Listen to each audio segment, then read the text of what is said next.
ও পরিবার কল্যাণ কর্মকর্তাগণের সম্মেলনে এই আজকের এই অনুষ্ঠানের সম্মানিত সভাপতি, সরকারের মন্ত্রী এবং উপদেষ্টা ও কর্মকর্তাবৃন্দ, বিশেষজ্ঞ চিকিৎসক, গবেষক, পেশাজীবী সংগঠনের নেতৃবৃন্দ এবং উপস্থিত সুধীবৃন্দ, আসসালামু আলাইকুম।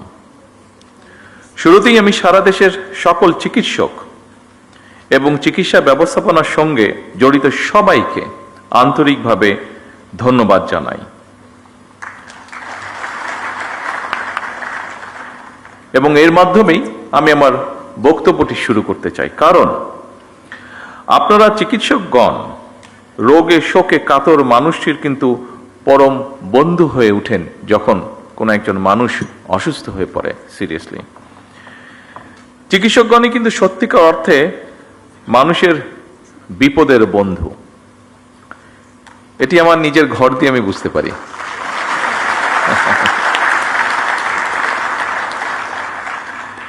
একজন চিকিৎসকের উপদেশ, আন্তরিক ব্যবহার একজন রোগীর কাছে অনেক সময়, অধিকাংশ সময় বলা যায় প্রায় সব সময় কিন্তু ঔষধের মতন কাজ করে।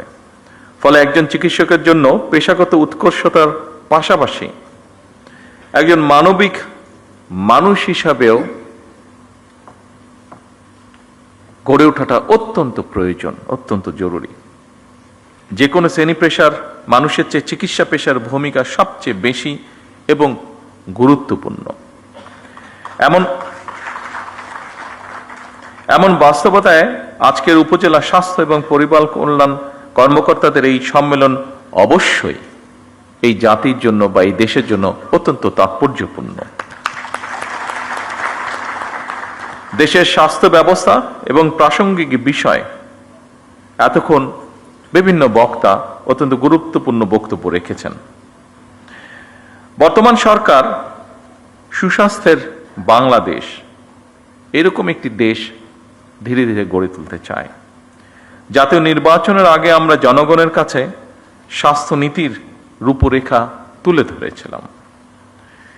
চিকিৎসা ব্যবস্থায় বর্তমান সরকারের নীতি হচ্ছে prevention is better then cure. প্রতিকারের চেয়ে প্রতিরোধী উত্তম। নিশ্চয়ই আপনাদের অভিজ্ঞতার আলোকেও এ কথাটি আপনারা বলবেন। আমরা যদি রোগের শুরুতেই রোগ প্রতিরোধের ব্যবস্থা নিতে পারি তাহলে রোগের বিস্তার মোকাবেলা অনেক বেটার ভাবে সম্ভব। আমাদের এই নীতি বাস্তবায়নে উপজেলা স্বাস্থ্য ও পরিবার কল্যাণ কর্মকর্তাদের ভূমিকা, অর্থাৎ আপনাদের ভূমিকা অনস্বীকারযোগ্য।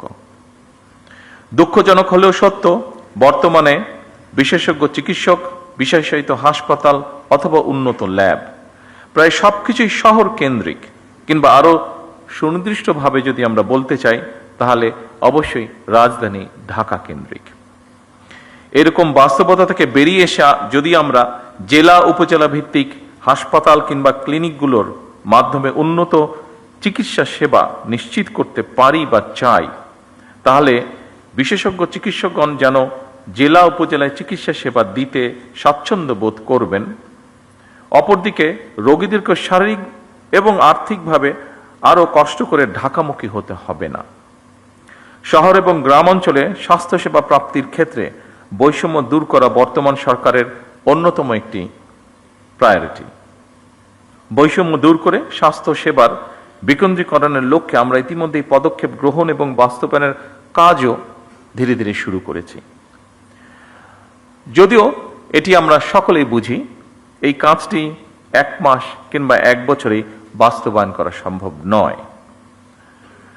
সম্মানিত সকল উপস্থিতবৃন্দ, বিভিন্ন পরিসংখ্যান এবং স্বাস্থ্য বিশেষজ্ঞগণ বলেন যে দেশের মোট মৃত্যুর 71% অসংক্রামক রোগের কারণে হয়ে থাকে। সংক্রামক রোগ প্রতিরোধে উপযুক্ত সচেতনতা সৃষ্টি করার পাশাপাশি অসংক্রামক রোগ প্রতিরোধ এবং নিয়ন্ত্রণে ইতিমধ্যে প্রণীত যৌথ ঘোষণা বাস্তবায়নের কাজ শুরু হয়েছে। সাম্প্রতিক বছরগুলোতে পরিবেশগত বিপর্যয় এবং জলবায়ু পরিবর্তনের অভিঘাতের কারণে সংক্রামক রোগের পাশাপাশি অসংক্রামক রোগ যেমন শ্বাসকষ্ট, স্ট্রোক, হৃদরোগ ইত্যাদি স্বাস্থ্য ব্যবস্থাপনার উপরেও নিত্য নতুন চ্যালেঞ্জ সৃষ্টি করছে। এবং এইসব কারণেই উপজেলা পর্যায়ে গুরুত্ব সহকারে ডায়াবেটিস এবং উক্ত রক্তচাপের মতন অসংক্রামক রোগের স্ক্রিনিংও নিয়মিত করা প্রয়োজন। উপস্থিতিবৃন্দ, জীবনযাপনের ধরন পরিবর্তন করার ব্যাপারেও জনগণের মধ্যে অবশ্যই সচেতনতা তৈরি করাটা অত্যন্ত জরুরি, যা আপনাদের মাধ্যমে করাটা অনেক সহজ। আমার কাছে আরেকটি বিষয় মনে হয়, সেটি হচ্ছে ভেজাল এবং পুষ্টি সচেতনতা খাদ্য নিশ্চিত করা শহর হচ্ছে জেলা পর্যায়ে উপজেলা পর্যায়ে বেশি সহজ, কারণ প্রতিরোধ ব্যবস্থাপনায় জনস্বাস্থ্য সুরক্ষার মৌলিক ভিত্তি। আমাদের সরকার, বর্তমান সরকার বিশ্বাস করে UHF এর পি এর অর্থাৎ উপজেলা স্বাস্থ্য ও পরিবার কল্যাণ